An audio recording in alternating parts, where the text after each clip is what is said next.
In the Shona culture, there's a word that they use, ukama. And ukama, if you translate it into English, refers to the interconnectedness of everything. The rock is connected to the tree, is connected to the soil, is connected to the grass, is connected to me, it's connected to you. I believe I am part of the very same substrate that a mountain is made of. So why would I not want to do something that would inherently look after me and all around me, my family?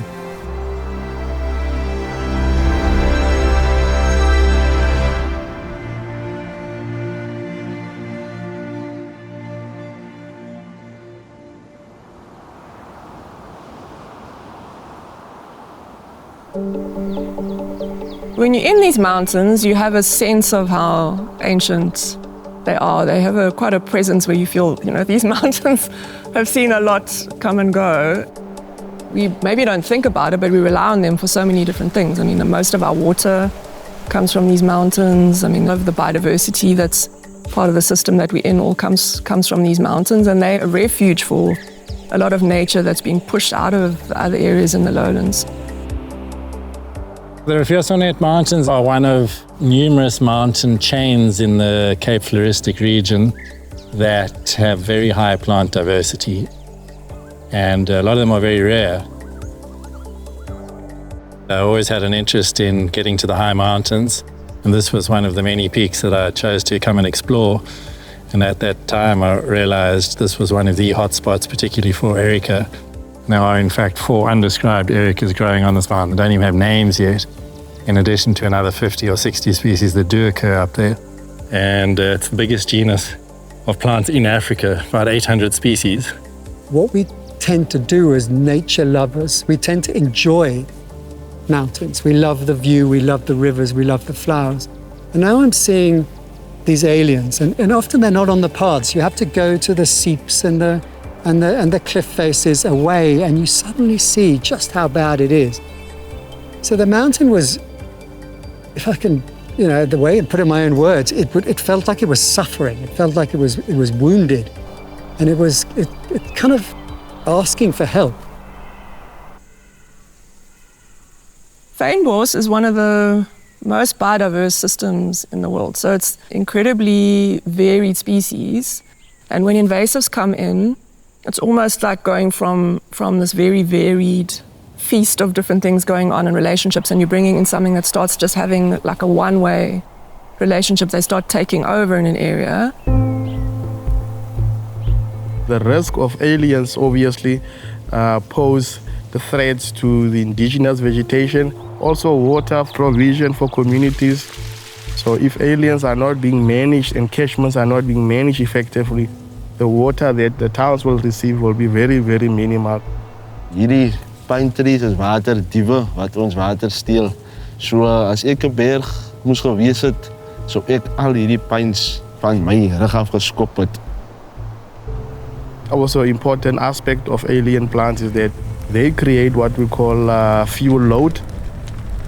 When it burns up in the mountain, the pines really intensifies the fires because of the chemicals that they have inside of them, and it burns a lot longer than it's supposed to.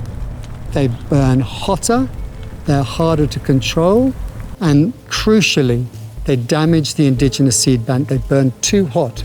Fynbos likes a quick, low temperature fire. Too hot, then you get these scarred areas, which are perfect for pine reseeding, but terrible for fynbos. When we realized that we had an alien issue, an alien problem, we knew that the problem was far bigger than our property. It was far bigger than our own limited resources. And unfortunately, wild restoration came into our orbit, as it were, by accident. So Wild Restoration, my colleague Rupert and I co-founded it, and our thinking was to try and find a way that we could contribute to nature with our skill set. Come from an economic development background, and we've done a lot of work around partnership buildings. When I think about a mountain and how a mountain operates, it's like everything knows its place in the system, right, and knows what it needs to do. Part of how we're working is to say, if we were to think more like a mountain, like how could we actually find ways to work together? And that takes a different kind of way of thinking and doing and being. We decided very early on that we can't do everything. We need to work with people. So whether it's the local municipality that owns the land, whether it's Cape Nature, other NGOs, whether it's private landowners, whether it's helihack, the helihack volunteers dangle from these cliff faces. They get dropped on cliff faces and cut individual trees. And so it all just snowballed. It just started off as just a little passion that Michelle and I had, and then suddenly it just grew and grew and grew. And we said, that's it. We're going to dedicate our lives now to this, solving this problem of removing aliens from the mountains. The wild restoration team, we've been a team for about 4 or 5 years now. We've done quite a lot of work in various mountains. We don't work in one area only. So you're outside in the elements. You have to take the good with the bad. You just make the most of it. Everything's uphill, downhill. There's no tar roads up in the mountains. So when you have your chainsaw with you, a few kilograms, your fuel, your oil, your food for the day, at the end of the day, it's very rewarding. Yeah. We're cutting a lot of the older pines down that are cedars that have pine cones already. So you're stopping the next generation of pines as well. And that really has a lasting effect. It's as long as you cut low enough, the pine won't grow again. Hierdie is die Garmin Watchie. Hy het 'n location op, start button, alles. Hy het 'n location op waar jy 'n knoppie druk waar hy vir jou presies sê waar die boom is wat jy omgesny het. So dis maar maklik. Hy het nou 207 bome op. Daar gaan hy 208, maar dis hoe hy werk. Hy tel vir jou aan hoeveel bome jy sny per dag. You look at wild restoration, that is the data and that is the science that we want. It's important from a science point of view, but also from a management point of view, because if you look at that data, this is how you are going to approach it. And those records are wonderful to take back to our funders, who then can see the maps that we're clearing, and then they can see, okay, the progress is being made, it's being done scientifically. The numbers of a great nature reserve, we've probably chopped down 200,000 trees in total. And now recently, a month ago, a fire has gone through and burnt all that area that we previously cleared. And that is critical to the work we do. You cut down the mature trees, they fall, they create the seedlings, and then a year later, if a fire comes through, that area is pristine. The data is there, the evidence is there. You can actively be able to estimate the number of liters of water that you have now made available to the community downstream. This week, we will save at least 10 million liters of water per year from the amount that we're losing in terms of runoff losses from these trees here. Get rid of the thing that shouldn't be here, and then nature will take over, and that we've found time and time again. And there's one example in particular, one of the original places that I was so keen to clear, there's a pool on top of the mountains, but was being drained by the aliens. So when we cleared those aliens in that area, we saw that water being recharged. And we captured on film leopards, reebok, all sorts of other animals coming to that area to now drink.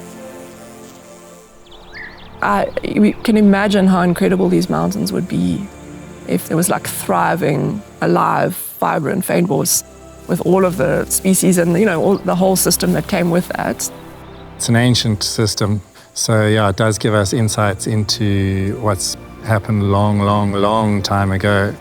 And yeah, it kind of puts us in our place to realize that we've been around for such an infinitesimal time. We have to have a relationship with these mountains in the long term, and also start thinking even beyond our lifetimes.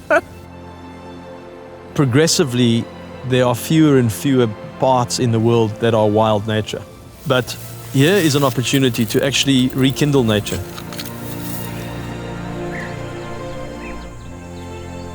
Part of the reason I got into this work is I'm imagining us getting to a point where humans are a restorative species, where we're not a destructive species.